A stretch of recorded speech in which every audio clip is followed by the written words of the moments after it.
The sun is shining, the birds are chirping, the bacon is sizzling. Welcome to the Daily Swole.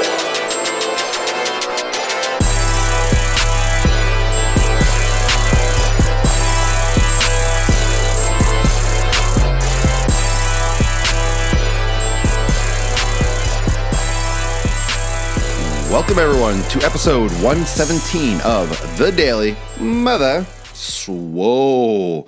Today, talking about overtraining. Does it exist? What is it? And how you can avoid and also come back from it. Because yes, it does exist, but it might not exist in the form that you realize. There's some people out there that say that overtraining does not exist. That's not true in the sense that we're discussing it. Everyone has their opinion, and the body does amazing work with adaptation. The body adapts amazingly to stress. That's what the body does. When you are seeing results, when you are building muscle, your body is adapting to stress. Your body is building muscle in order to handle the resistance, in order to handle the external force that you're putting on it on a regular basis. That's why fitness has to be consistent. That's why going to the gym and providing that overload for muscle growth has to be on a regular basis, not randomly, in order to see consistent results in the realm of muscle growth. Good morning, Busker. So, in order to keep consistently progressing, you need to go through periods of work and also rest. You need to allow your body a chance to repair. If you are not repairing, so when you're in the gym, you are breaking down. You're causing your body damage. When you sleep, when you eat, when you're not in the gym, when you're stretching, when you're doing foam rolling, a massage, you are allowing your body repair. You are allowing your body time to recover. You're allowing your body time to heal. Okay, because there literally is micro trauma. There is damage done to the muscle fibers. There's damage done to the soft tissue when you do exercise. If you do not allot yourself enough time to sleep, if you do not eat and consume sufficient amount of calories, if you do not repair and refuel enough from your training, you can get into a phase and you can lead yourself down a path called commonly overtraining. And this is also a scientific term, but let me explain a little bit what overtraining can entail. There's about 30 to 50 different types of overtraining. You have the physical signs of overtraining. You also have the mental and the physiological, like the mental and like the psychological aspects of overtraining. So for you, you might not have the same type of overtraining that I will. I might not have the same type of overtraining as a professional bodybuilder or as someone, friend Joe. It doesn't matter who it is. Everyone's going to see these signs in different ways. The important thing is that you are aware of what overtraining is. You're aware that it exists, and you are listening to your body. You're paying attention to what your body is telling you. So, a couple signs of physical overtraining. You get sore, okay? Going to the gym, let's say you've never worked out before and you go to the gym, you get really sore. That's not, you're overtraining today. I mean, you want to overtrain. Here's the thing, you want to overtrain when you go to the gym. You want to train and overload your body, but chronic overtraining. So if you go to the gym for the first time in a long time, you get sore, you're not overtraining the way we're talking about it. You're not overloading your body chronically. You're not, you just got really sore. When you get sore at the gym, you recover. It might take you a couple days, it might take you a few days. If you start to notice that your body is taking longer to recover from soreness, your body is taking longer to recover from exercises, this is one of the signs of overtraining. People that do endurance training, your heart rate might become elevated, your heart becomes overstimulated, your nervous system starts to get overloaded, and your actual resting heart rate can increase. When you wake up in the morning, you might be a little bit out of breath. You're just not psychologically and physically recovering. Your nervous system is pretty much blasted from doing a lot of, let's say, cardio. If you do a lot of cardio, if you do long distance running, marathons, triathlons, any type of chronic endurance activity. You could have poor sleep. If you have poor sleep, that could be a sign of overtraining.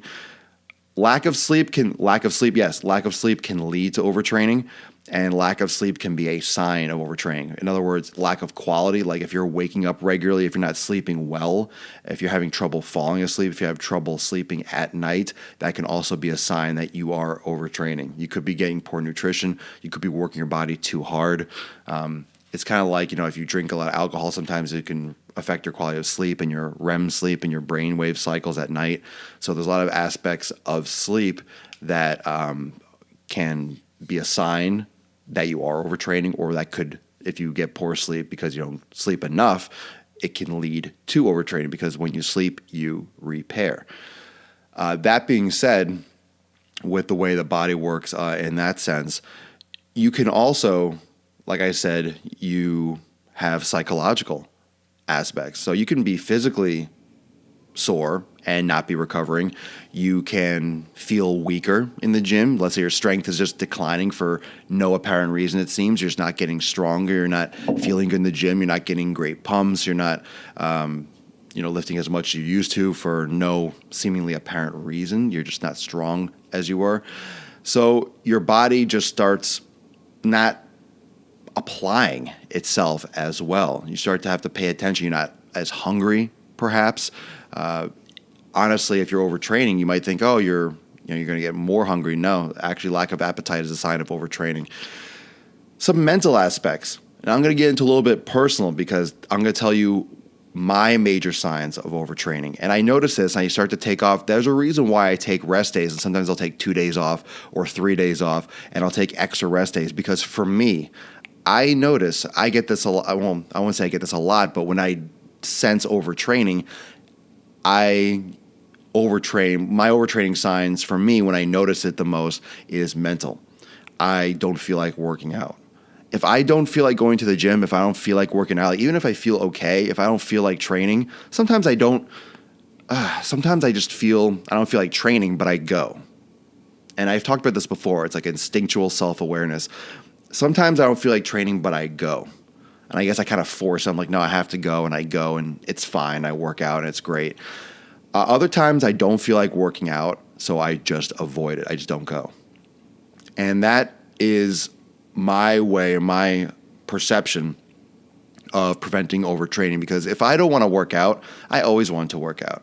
I mean, I love working out. There's some times when I'm just like, it's true. There's some times where I feel lazy. I just like, I don't feel like going to the gym today. I want to do X, Y, and Z. I have things to do. I'm like, I'm not going to go.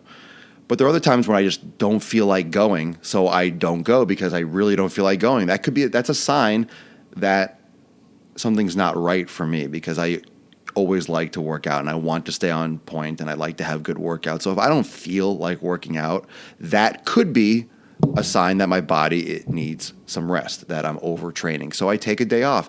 Think about that. A day, 1 day, 2 days. There's really no loss for 1 day. For 1 day.